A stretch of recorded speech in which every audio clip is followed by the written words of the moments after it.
The conman who hates cash. Massive victory over central bank dictatorship. And what's China really like? Coming up on this week's episode of the Citizens Report.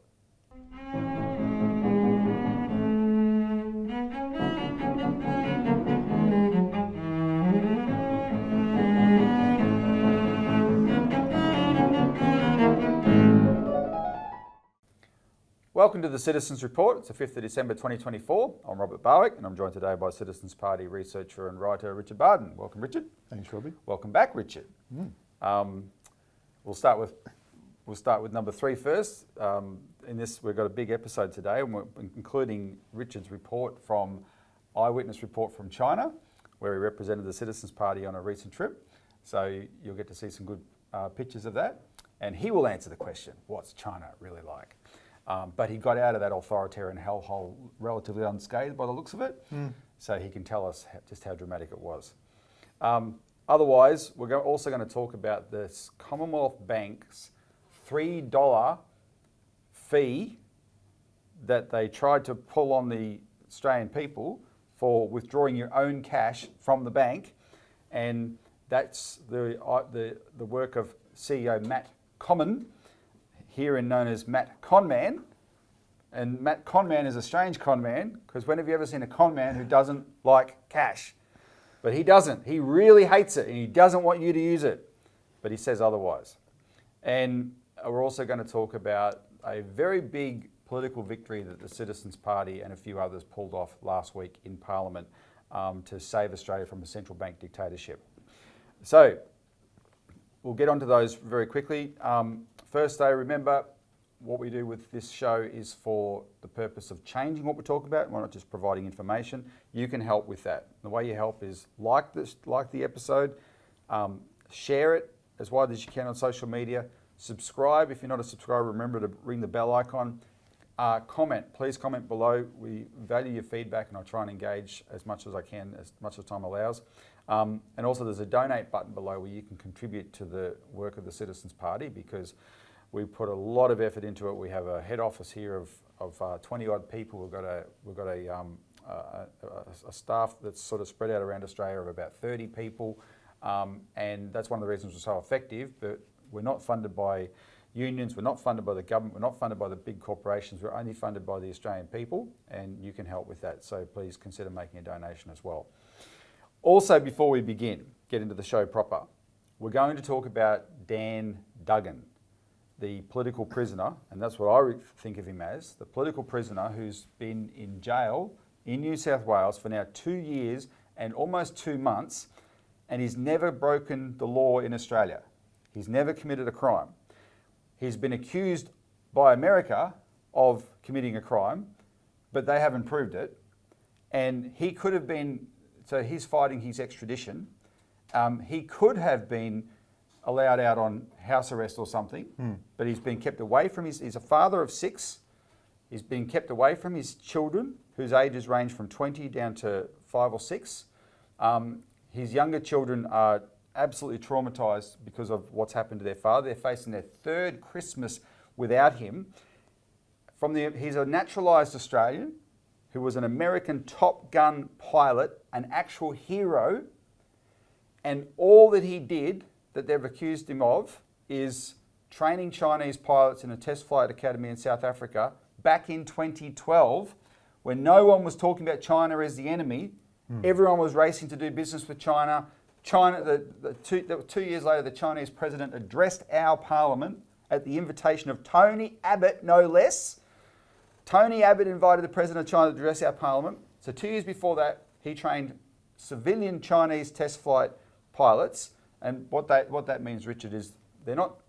He's not training military pilots. He's training the people who train other pilots. That's what he's doing, right? Yeah. And this is a very well-known school. And the specialised skills that you need to be a test pilot on top of just the usual qualifications. So 5 years after that, in 2017, in a secret grand jury process in America, an indictment was issued.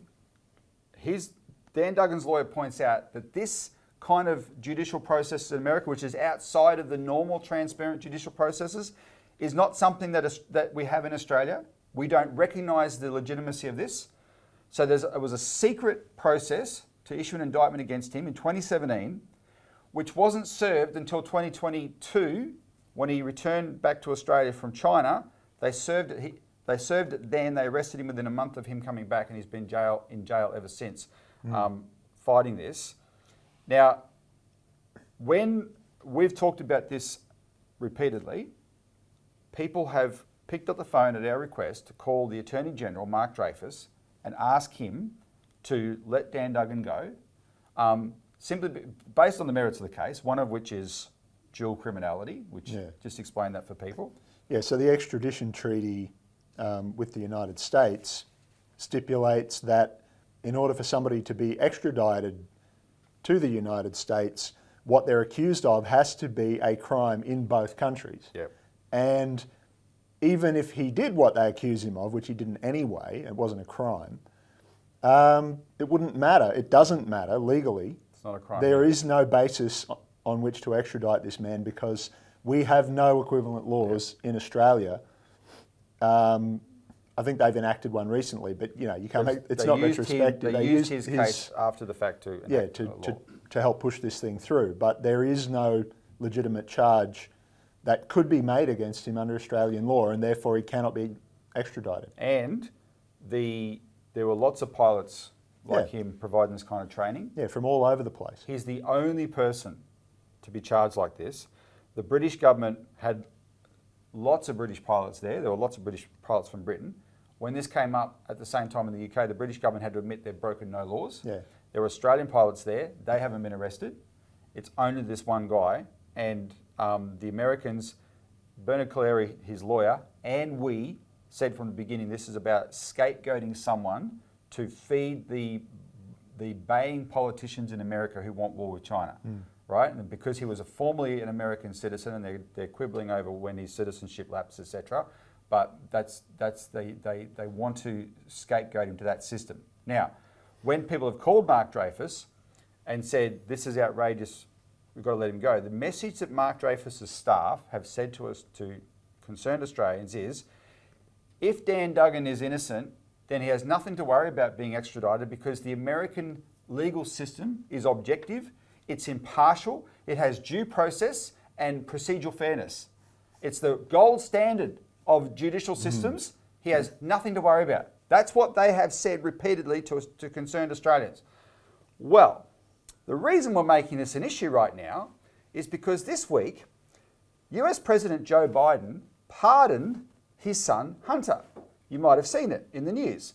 Now, if we had more time, I'd like to play a video clip of all the Democrats over the last 6 months who have been holding up Joe Biden as a paragon of virtue because he said, when he was asked about this repeatedly, whether he would use his power to pardon his son, he said no, he wouldn't. And that made him a man of great principle. And all these people were gushing about how morally superior Biden is to Trump by virtue of that. Well, it was all a lie. Biden has pardoned his son, Hunter Biden. But the reason he pardoned it is the key one. Because he said, to justify his pardon, is that what was done to his son, Hunter, was done selectively and was unfair. Now, in doing so, he's criticising his own Justice Department. But basically what he's saying is the US justice system is weaponised for political purposes. That's what the sitting president of the United States has just said about his own country's justice system. It just so happens, Richard, he's in agreement with another president.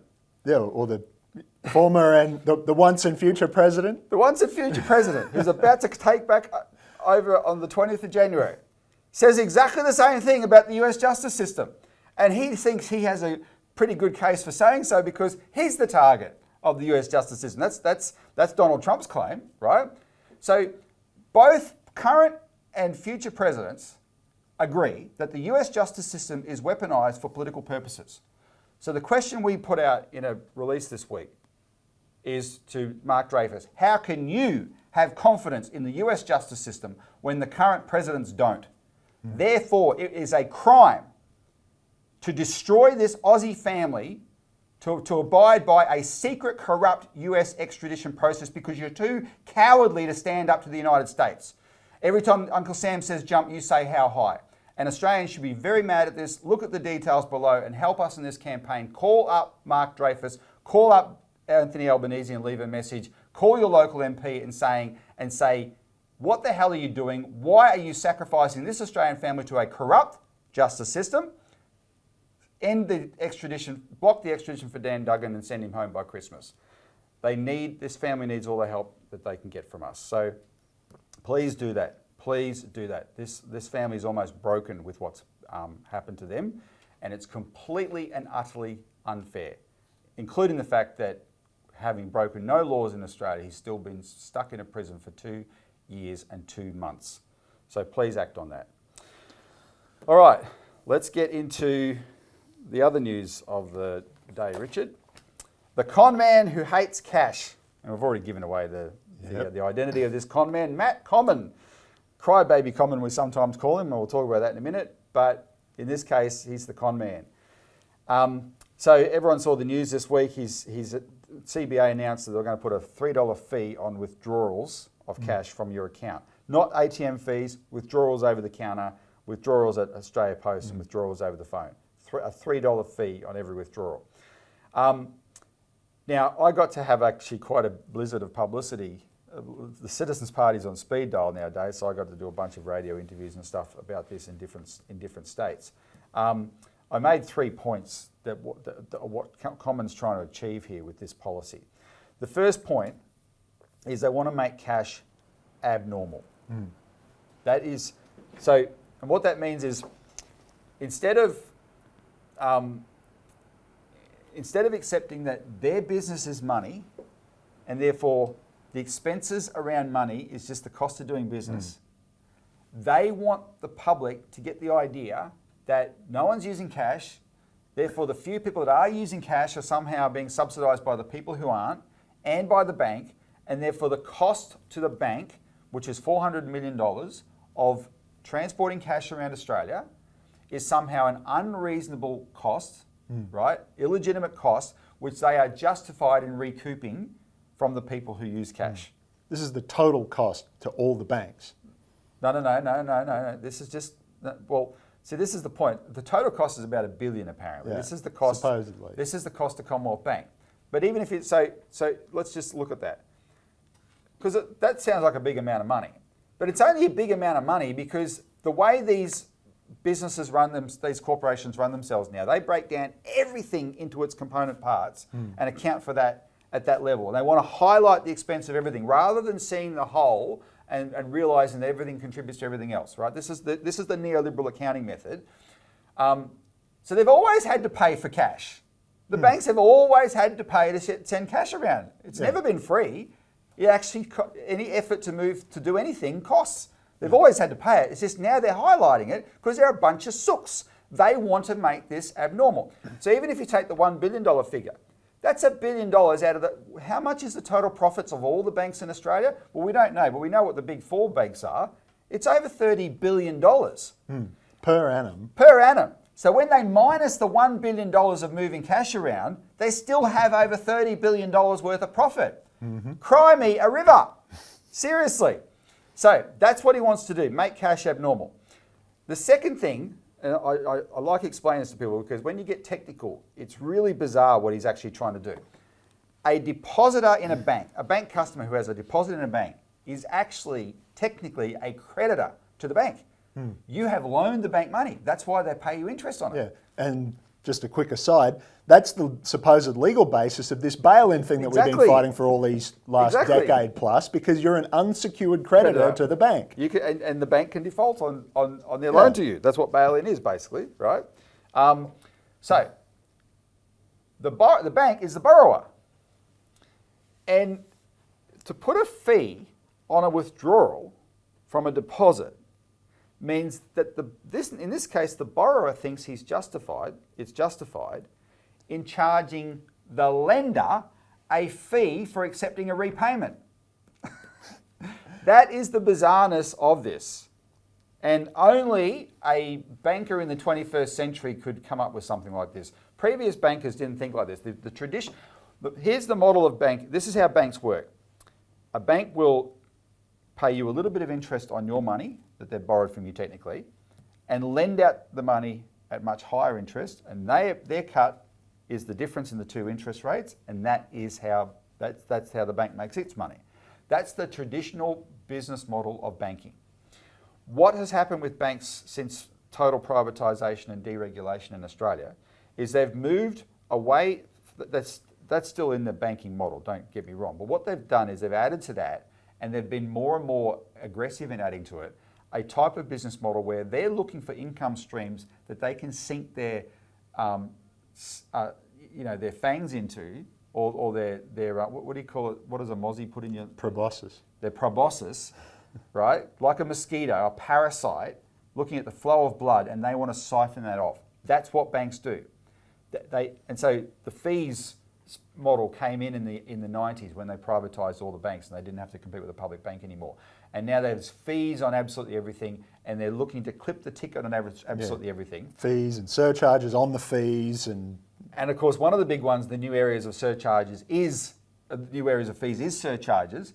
Whereas 15 years ago the banks made hardly anything on the surcharges on transactions at a retail level. Now they make all areas combined over, I've been reliably informed by industry insiders, over $6 billion they're making just from retail surcharges. I mean, even the officially acknowledged fee is $4 billion, and this is an extra 2 on top of that. And what was that cost of moving cash around again?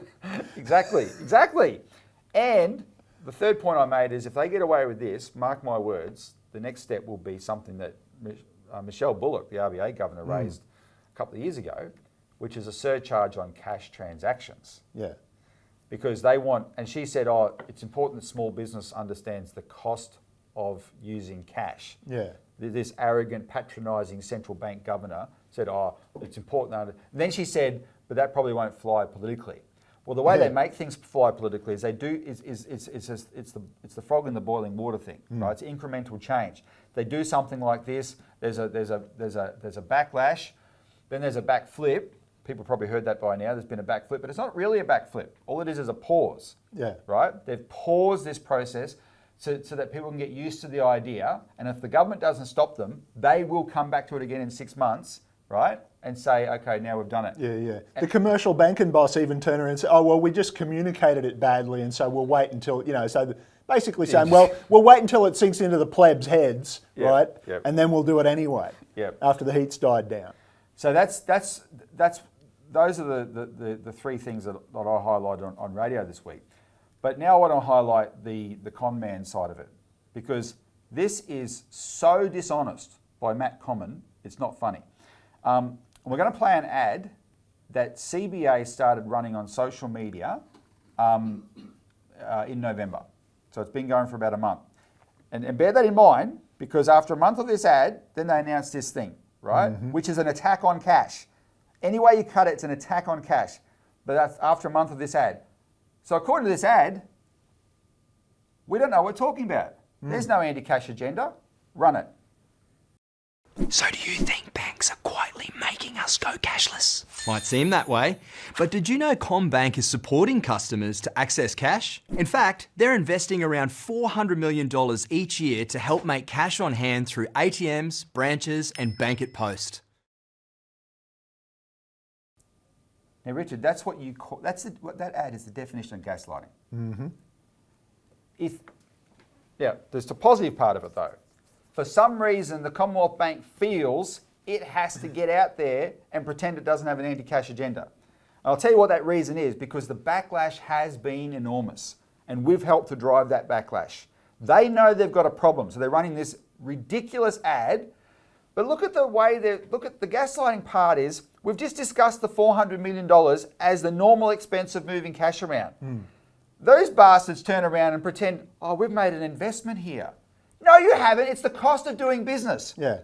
And they want to cry about, crocodile tears about small business. Well, let's compare this to the business model of, say, like we've said before, like take a bakery. For example. Now, what does a baker do? Well, the basis of his business model is flour. Yeah. Imagine if every time you went and bought, a loaf of bread or a salad roll or a pie, the cost of that included a surcharge for the cost of buying flour. Yeah.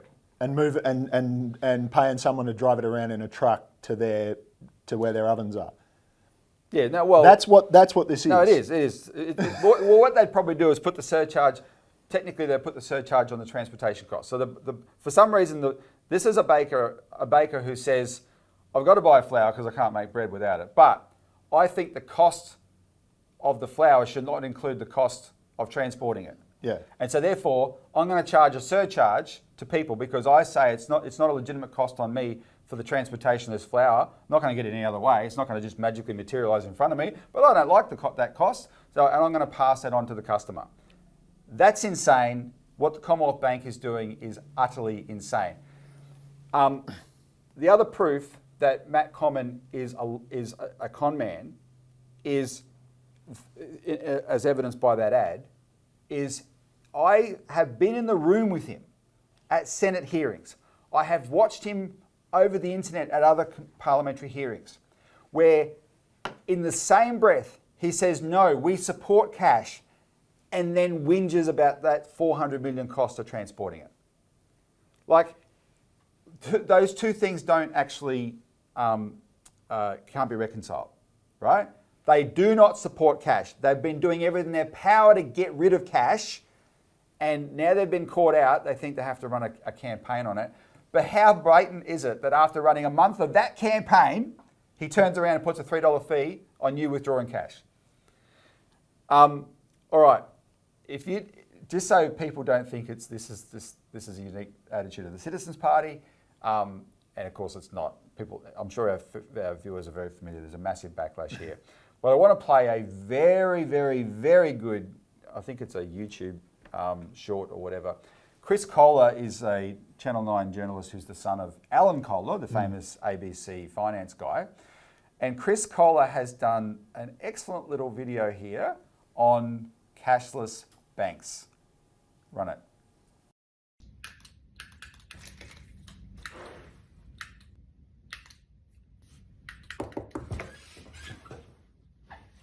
Where did you come from? I'd like to take some cash out, please. I need... Sorry, this is a cashless bank branch. That's pretty good. No, I need... No, seriously, we don't have any cash here. Of course you do. This is a bank. It took me ages to find this branch. Come on. There's no cash here. Here, there's no cash. All right? Cash? No. Robbo? No cash. What's the point of having the branch then? Oh, well, I'll go on the computer. I could sign you up for some debt if you'd like. No, thanks. Bugger. Out of curiosity, how many bank branches have you guys closed in the last 5 years? 46% of them. Right, so is the whole plan to make bank branches as useless as possible so that when you do close them, nobody minds? Who told you that? It's obvious. How so? Well, if my local cafe didn't have any coffee, it'd be useless, right? And if a car dealership didn't have any cars, useless. Sure. So if you take the money out of a bank, what is it? I'm not following you. Stop reading our internal staff email. So he's used the coffee shop analogy, Richard, right?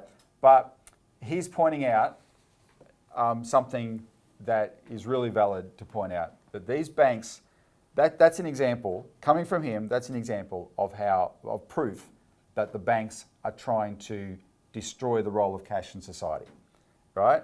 And at the same time, use it to justify closing down their branches because branches are useless without cash. All right, the good news is CBA has done this partial back down. Now, don't worry about, be cynical about the nature of the back down. But what you've got to understand in a situation like this is that CBA is not used to the blowback it got yesterday. And one of the reasons it's not used to the blowback is they're always used to the public squealing, but they never think, they think the politicians have got their back. What will happen is sometimes politicians will beat their chest, but absolutely not do anything. And you think, well, why would, it's really popular to bash the banks. Our party's built our whole reputation on it. Anyway, so why don't they do it?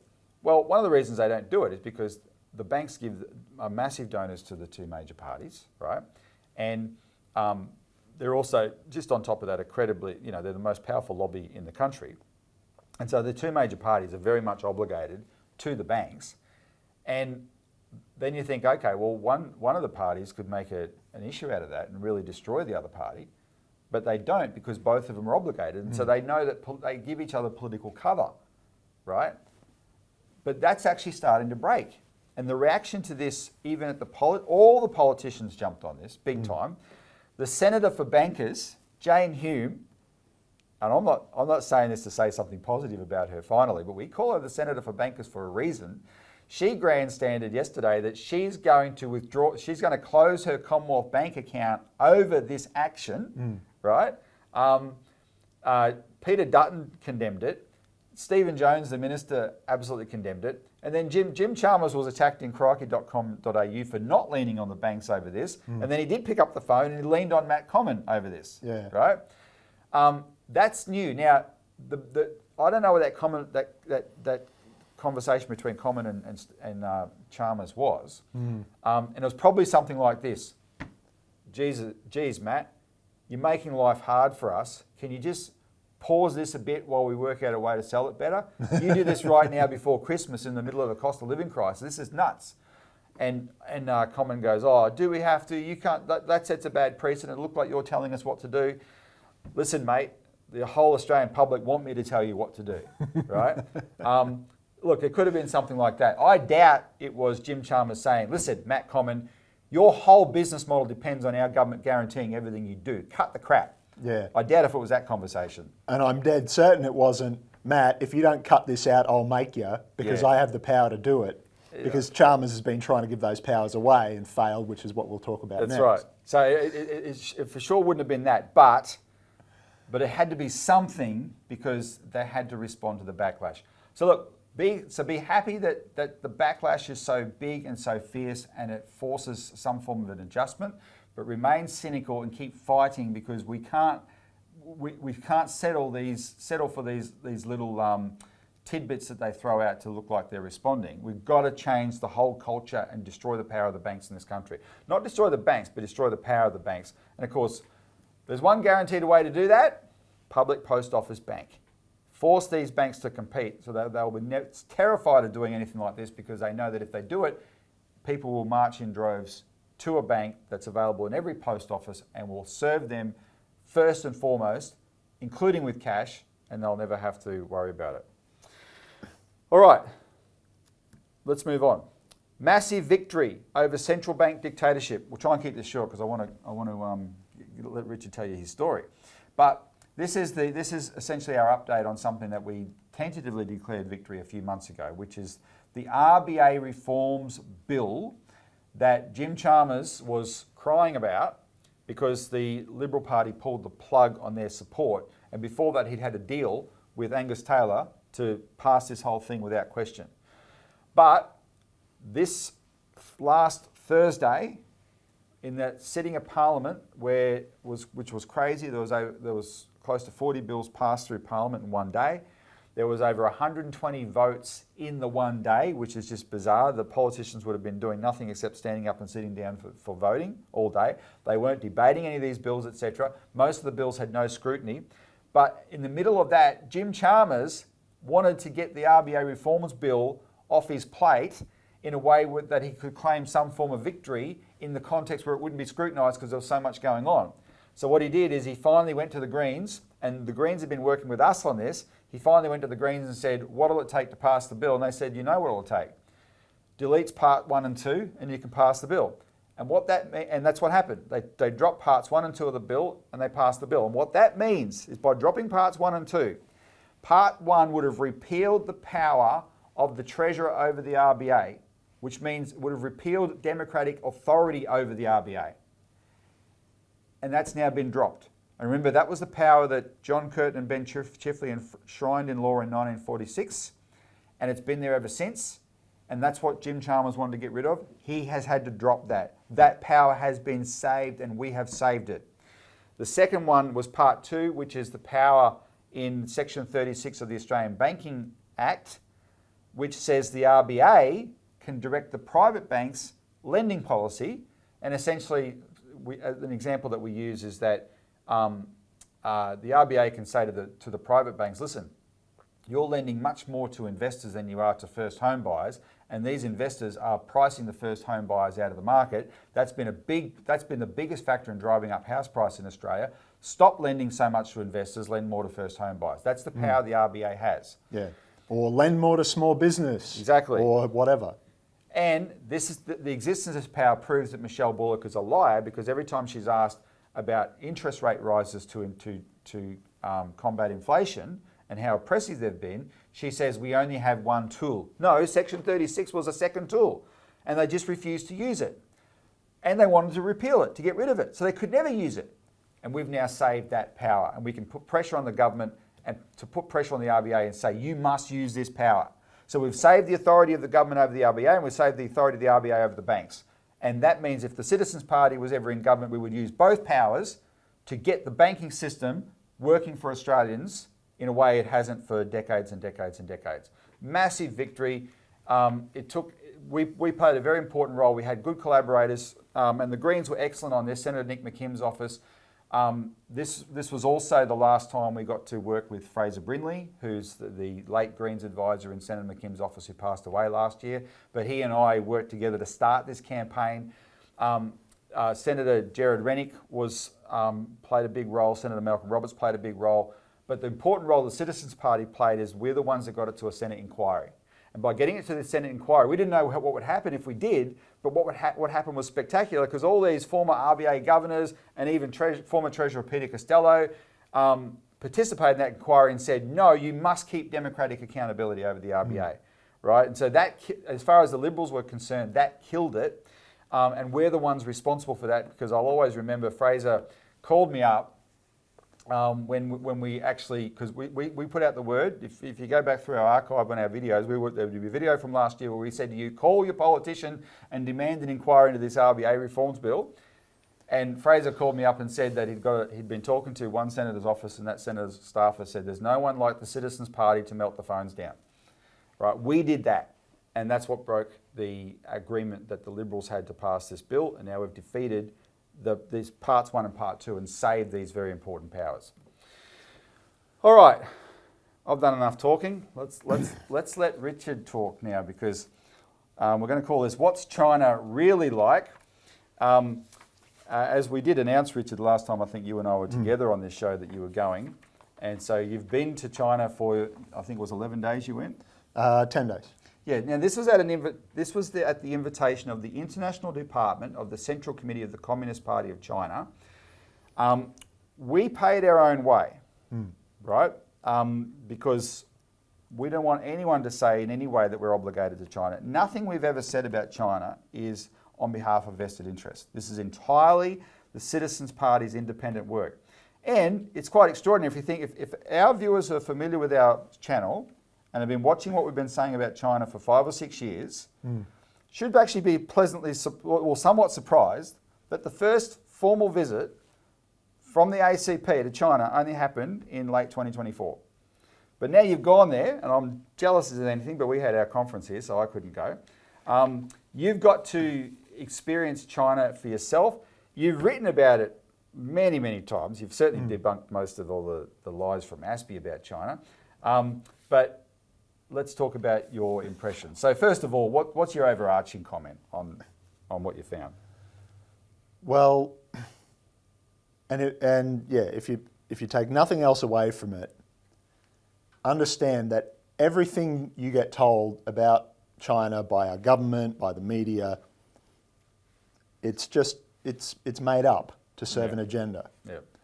They never report what's actually happening there, though they always, jaundice the view, so to speak. Well, they have this. Sorry to interrupt, but it's become such a farce. It's a meme in international media. There'll be a headline of something positive China's done. China has achieved this, and they always add, but at what cost? Yep. China has conquered AIDS, but at what cost? Yeah. Yep. Yeah. And, so if you actually go there and see for yourself, and we were there I was there for 10 days. The event itself was 9 of those days, and the first day I was just free to just Nobody's keeping an eye on me. Nothing. No, not chaperone. No, just That's what you think. wander around Beijing. Go wherever you feel like. Go and look at whatever you want. Talk to whoever you want. Yeah. There's no oppression. There's no. So it's not East Berlin, You know, like circa it's not. 1970. There's no Stasi. There's no nothing. Nobody's. People aren't walking around with identical haircuts and Chairman Mao suits or whatever. It's a normal city where everyone's doing normal things, except it's better organised. The traffic never gridlocked the whole time we were there. Right. Even at peak hour. Melbourne. Yeah. Don't even start me in Sydney. How was the choking pollution? Oh yeah. No, the BBC filter is another international meme about because every time the BBC posts photos of Beijing, they always use this. They render it in this way that makes it look smoggy and Grey this and that. and It's dust blows over it at certain times of the year from the desert that's a couple hundred miles away. There's no. More than half the cars are electric now. So it's probably quieter than your average city. Yeah, and all the roads were built, to cater for the actual increase, the expected increases in traffic flow. Not like here, where they're inadequate when they're planned, let alone when they're actually built. But anyway, very, very clean, very well organised. Everybody's no homelessness, no littering. I didn't see one, wrapping paper or anything on the footpath even in any city I went to. So there's no freedom to litter. Damn China and its attack on freedoms. But no, it's just a normal city, only better organised, basically. So you went to the Museum of the Communist Party of China. Yeah. So what was that like? Yeah, well, this was the first part of the trip, just to give everyone those who, people from all over. This was an event, a delegation. The delegation consisted of 28 people from 23, I think it was, different countries, from all over the world, all different political systems. Well, there's a photo we have of you in front of this mural of the Great Wall with the rest of the delegation. Yeah, a few people missing, but that's most of them. You're on the far right, as befitting the Citizens Party. Though from your standpoint, you're on the far left, as befitting the Citizens Party. Yeah, depending who you ask. That photo, it's a wide angle that you don't get a sense of the scale. That's a 2-story high mural behind us there. It's enormous. Wow. And this place, and as I've noted in the article, it's, you might think, self-aggrandizing to build a museum dedicated to yourself, but no, this was opened on the centennial of the CPC in 2021. But this is the party that started from basically nothing. 13 people founded this party in 1921. They now have nearly 100 million members. Why? Because of the work that they've done and the modern China, the history of the Communist Party and the history of modern China are one and the same thing, right? These are the people who fought off the Japanese, by and large. These are the people who won the Civil War, expelled the corrupt nationalist regime, built the country back up from over a century of invasion, colonisation and subjugation. They call it the century of humiliation. It's actually closer to 150 years overall, but the Opium Wars, all of that. And you look at what they've achieved. Everyone acknowledges over 800 million people raised from poverty in 40 years since the reform and opening up, let alone what they did before that from 1949 to 78. Yep. Built the world's biggest manufacturing powerhouse. There's no extreme poverty in China anymore whatsoever. Abject poverty where people can't afford the essentials, that's gone, done. But you also discovered, Richard, that there's even at this museum, there's even some self-criticism on display. they want to make sure that they understand and don't repeat their mistakes. They acknowledge the mistakes that there's a common. You talk to regular Chinese people, the general consensus is that Mao Zedong did about 70% right and got 30% wrong, and everyone just acknowledges that. Huge mistakes along the way. Guess what? There's no script for this, right? And then they fixed them. They reformed things. They went all over the world looking for policies that work. They incorporated them into their underlying, Marxist, Leninist model of economy and government, and it works. The biggest economic miracle in recorded human history, and no wars, no depredations, there's territorial disputes, maritime boundary disputes. Every country has had those over. We just settled ours with East Timor a few years ago after ripping them off for decades. For over a decade. So don't talk to me about that. So you, after Beijing, you went to Gansu. So tell us about Gansu. Yeah. So Gansu province is it's in the northwest, butting up against Mongolia, and bordered to the west by the vast and sparsely populated Xinjiang province.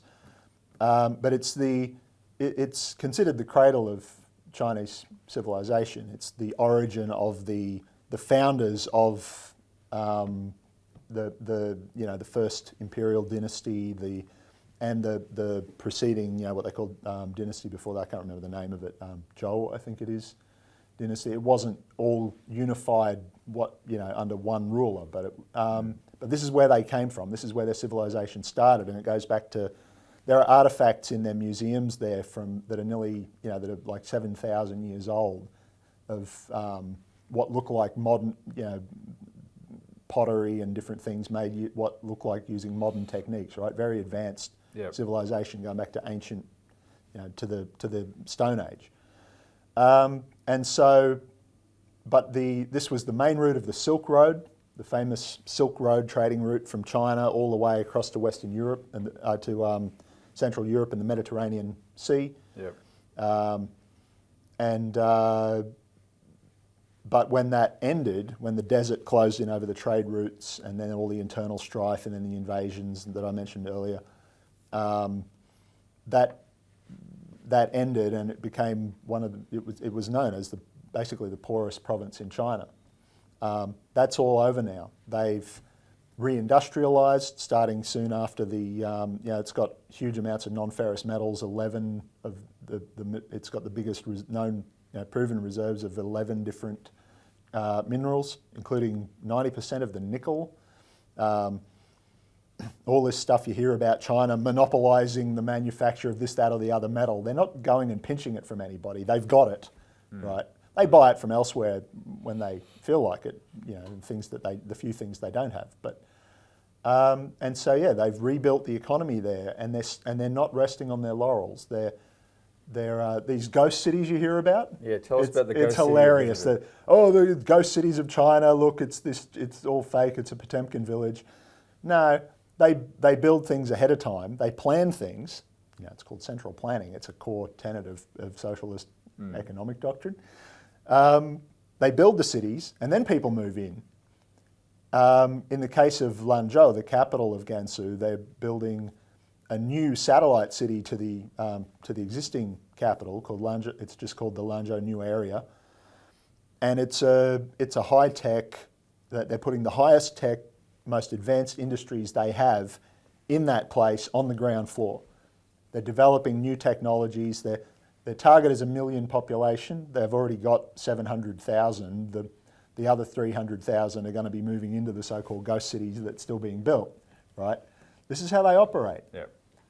And, advanced agriculture, high scientifically, they're developing whole new industries, as I said, the manufacturing, hydrogen engines, their agriculture. We've got a photo here of the hydrogen engines you saw. Yeah. And also one of these greenhouses. Yeah, they got Describe the greenhouse. roughly 1 hectare fully climate controlled greenhouse that produces, in this case, roses, but you can grow anything in them, all year round, regardless of the weather or the climate. And it's so precisely controlled that they can even manipulate the growth of the flowers on the roses and make them bloom at different stages, different colours from the same plants, just based on the lighting. It's really incredible. Wow. So then the third and final place you went to is how do you pronounce it, Guizhou province? Guizhou. Guizhou. Yeah, so this is another formerly relatively poor province where it's now also home to some of the most impressive infrastructure you'll see anywhere. Especially bridges. Yeah, and as I've noted, there's an old saying that if you want to get rich, build a road. Well, in Guizhou, that means you've got to build a lot of bridges for that road to go over, right? This is and we can put some pictures up, but this is what's called limestone karst, K-A-R-S-T. It's a landform where ancient seafloor, limestone, lake beds, seafloors, whatever, get dissolved and then eroded by the water, and you end up with these very steep hills and mountains with very little flat ground in between and very little surface water because it all runs down into sinkholes and caves and that sort of thing. And so every flat bit of ground has a village or a city or a terrace farm or both. But they were actually, even though it's a subtropical climate and monsoon rains and all this, they were actually having desertification problems as well. And I should mention actually about Gansu. This place is semi-arid, but it's like the Murray-Darling Basin. Oh, okay. Right? You can grow anything. It's this rich alluvial soil that's just too dry. But if you irrigate it, and it's in the Yellow River Valley,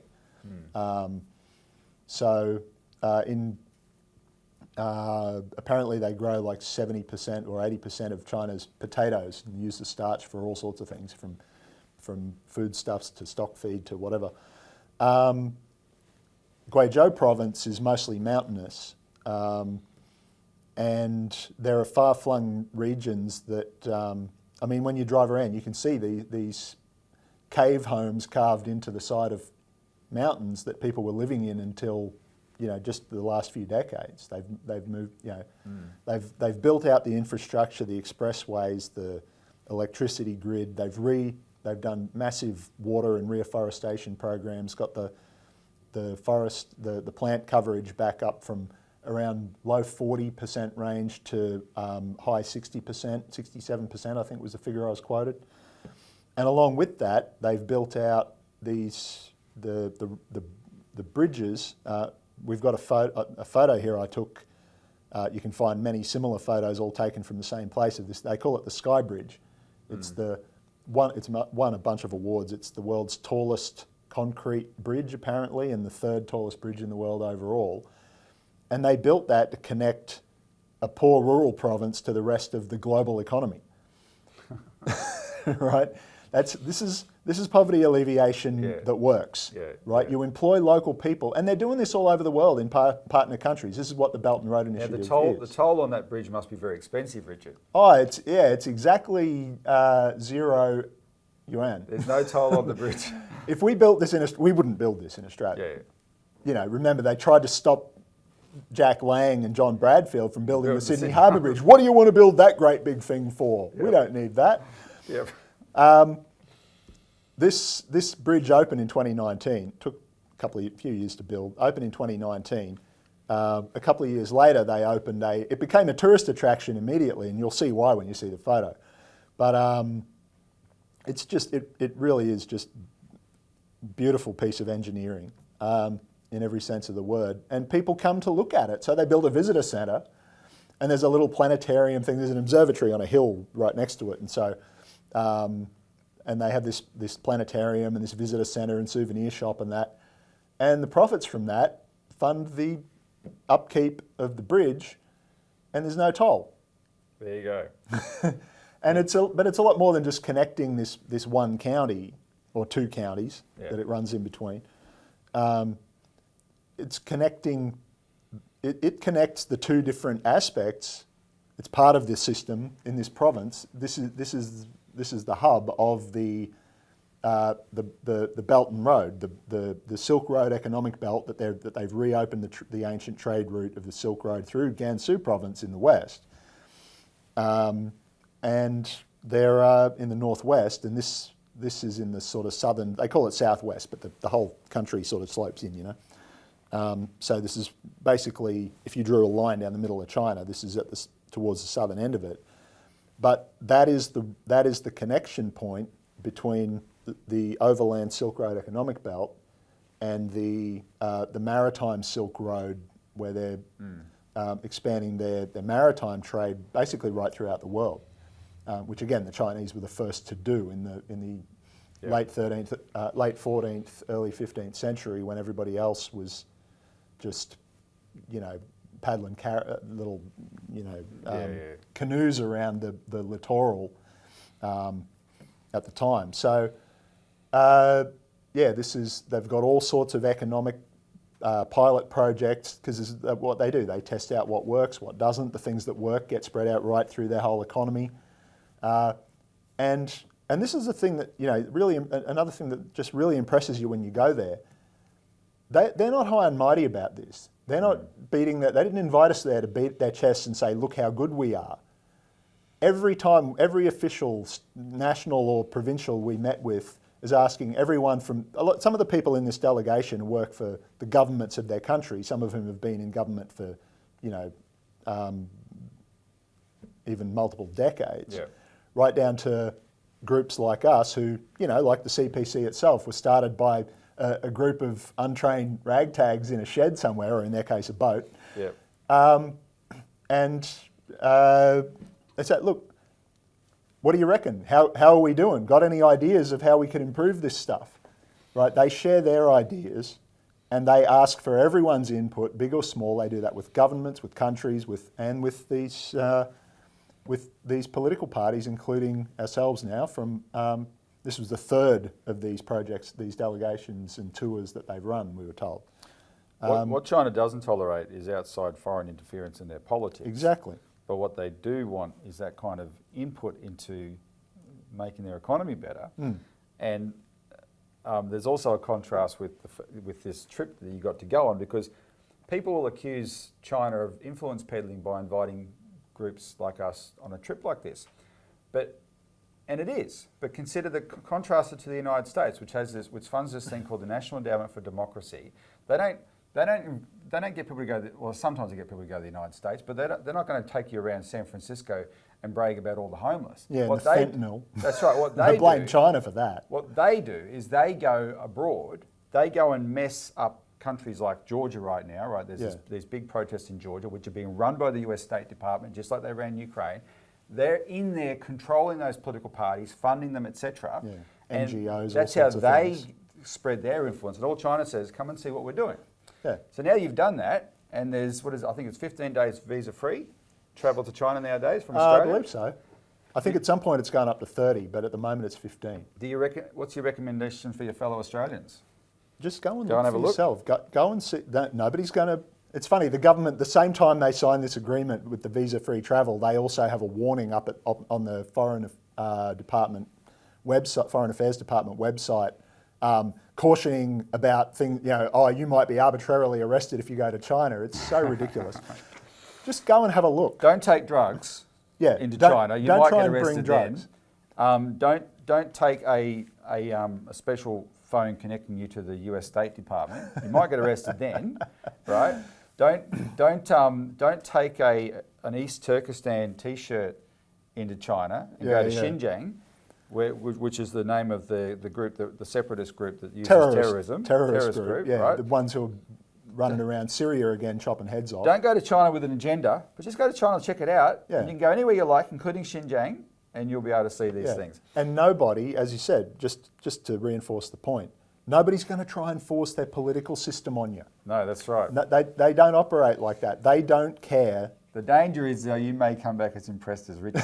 now, Richard, just because we've got a few minutes left, I hadn't planned this, but let's end on two things, because we put on the back page of the Alert this week this separate story about China, about encircling a growing desert with a green cordon. And we've actually got a video we could play where people can see that for themselves, right? So let's play that clip now. And this is a really impressive project that China's just completed to deal with desertification.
And when I saw that clip, Richard, I'm thinking, look, a 40-year project, they finally completed it, right?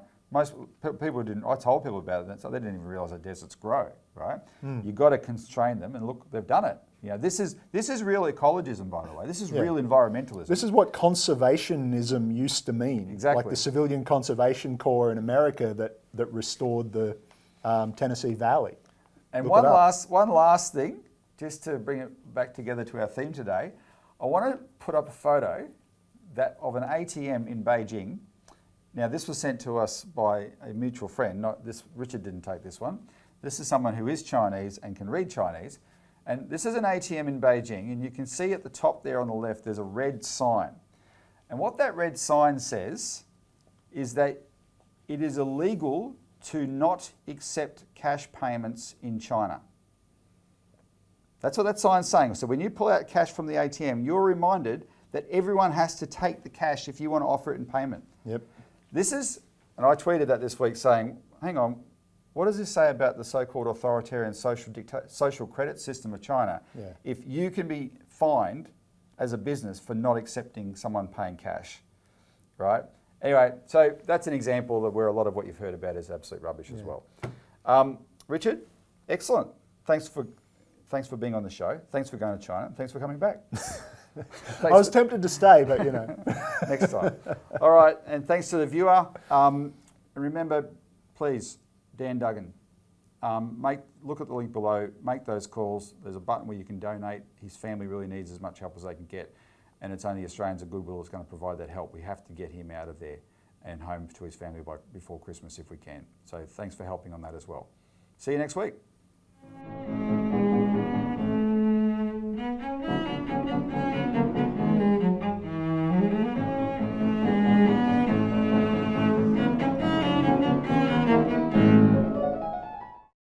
Authorised by Robert Barwick, Citizens Party, Melbourne.